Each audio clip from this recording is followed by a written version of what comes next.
Hi hello welcome to Swarnateja YouTube channel. First time video చూస్తున్న వాళ్ళు subscribe చేయండి. ఈరోజైతే నేను బగారా రైస్ చేస్తున్నాను. సింపుల్గా టేస్ట్గా బిగినర్స్ అయినా వండే విధంగా చెప్తాను ఎలా చేయాలో. నేను చెప్పే విధంగా వండితే పర్ఫెక్ట్గా చేస్తారు. నేనైతే కేజీన్నర చేస్తాను. ముందైతే స్టవ్ ఆన్ చేసుకుని ఒక కడాయి పెట్టుకోండి. ఇలాంటి గిన్నె అయితే మంచిగా ఉడుకుతుంది. ఇది వేడయిన తర్వాత 3 టేబుల్ స్పూన్లు నెయ్యి వేసుకోవాలి. నెయ్యి వేయడం వల్ల బిర్యానీ టేస్ట్ ఫ్లేవర్ బాగుంటాయి. ఒక 3 టేబుల్ స్పూన్లు ఆయిల్ పోసుకోవాలి. ఆయిల్ కూడా బాగా వేడెక్కాలి.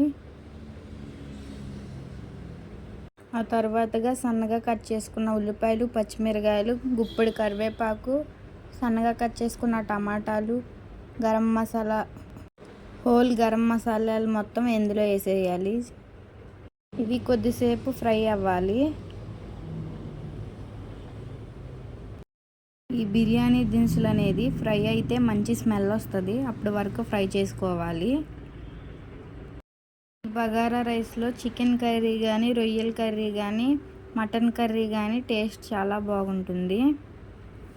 వీటిని అయితే మంచిగా ఫ్రై అయ్యేలాగా గరిటతో తిప్పుకోవాలి. ఇక్కడైతే మంచిగా ఫ్రై అయిపోయాయి. ఇందులోనే కరివేపాకు, బారుగా కట్ చేసి పెట్టుకున్న పచ్చిమిరకాయలు ఒక 6 వేసుకోవాలి. ఇవి కూడా మంచిగా ఫ్రై అయ్యేలాగా కలుపుకోవాలి. నేను చేసే ఈ బగారా రైస్ అంటే మా ఆయనకి చాలా ఇష్టం, మా డాడీకి కూడా చాలా ఇష్టం. ఇలా ప్లెయిన్గా ఉంటే ఇందులోనే 4 ఉల్లిపాయలు బారుగా కట్ చేసుకుని వేసుకోవాలి. ఇవన్నీ అయితే మంచిగా ఫ్రై అయిపోవాలి. నేనైతే కేజీన్నర వండుతున్నాను కాబట్టి 4 ఉల్లిపాయలు, 6 పచ్చిమిరకాయలు తీసుకున్నాను. మీరు ఎంతైతే క్వాంటిటీ తీసుకుంటారో అంతే తీసుకోండి. మంచిగా ఫ్రై అయ్యేంత వరకు తిప్పుకోవాలి, లేకపోతే అడిగంటేసిద్ది. తరువాత ఇదైతే కేజీ లోట. దీంట్లో కొలుసుకుని బియ్యాన్ని నానబెట్టుకోవాలి కడిగి. బాస్మతి రైస్ అనేవి ఇలా విడిగా కొనుక్కుంటేనే బాగుంటుంది టేస్ట్. ఒక దాంతో కొలుసుకుంటేనే ఎసరు పోసేటప్పుడు పర్ఫెక్ట్గా ఎసరు పోయొచ్చు. ఆ తర్వాత ఇందులో ఒక 4 టేబుల్ స్పూన్ల అల్లం వెల్లుల్లి పేస్ట్ వేయాలి. అల్లం వెల్లుల్లి పేస్ట్ వేసిన తర్వాత ఇందులోనే 4 టమాటాలు సన్నగా కట్ చేసుకున్నవి వేసుకోవాలి. ఇప్పుడు ఇవి కూడా కలిసేలాగా తిప్పుకోవాలి. మంచిగా ఫ్రై అయిపోవాలి. టమాటాలు ఉడికిపోవాలి మెత్తగా. ఇందులోనే ఒక గుప్పుడు కొత్తిమీర కట్ చేసుకోవాలి. పుదీనా కూడా వేసుకోండి. ఇప్పుడు ఇవన్నీ మంచిగా కలిసేలాగా తిప్పుకోవాలి. కొద్దిసేపు మూత పెట్టుకునైనా ఫ్రై చేసుకోండి.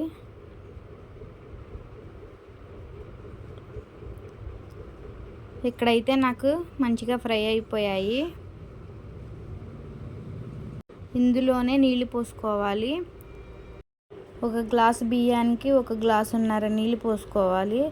అలా మీరు ఎన్నైతే గ్లాసులు బియ్యం వేసుకుంటారో అన్ని వాటర్ కొలిసి పోసుకోవాలి. ఇందులోనే రుచికి సరిపడ్డ ఉప్పు వేసుకోవాలి. ఉప్పు వేసిన తర్వాత ఒకసారి తిప్పుకోండి. ఇలా మంచిగా పొగలు రావాలి, అప్పుడే ఎసరు కాగినట్టు. ఇలా పొంగులు వచ్చిన తర్వాత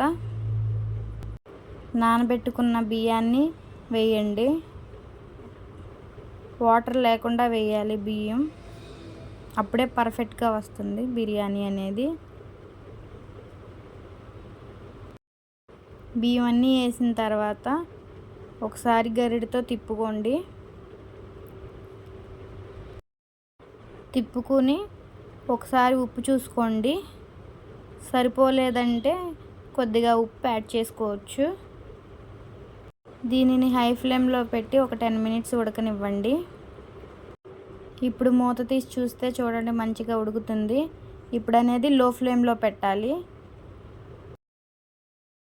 దీనిలో కొద్దిగా నెయ్యి వేయాలి. పైన నెయ్యి వేసిన తర్వాత ఒకసారి గరిటతో తిప్పుకోవాలి.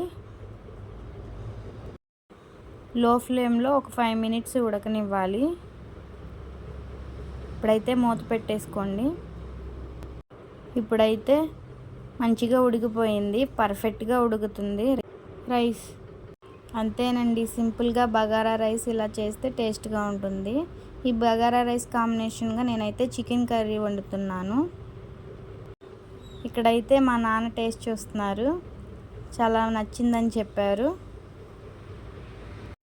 మీరు కూడా మీ ఇంట్లో ట్రై చేయండి. మా అక్క వాళ్ళ అమ్మాయి కూడా మంచిగా తినేసింది. అంతేనండి ఈ వీడియో నచ్చినట్లయితే like, share and subscribe my YouTube channel Swarnateja. ఇంకా నేనేం రెసిపీస్ చేయాలో కామెంట్ చేయండి.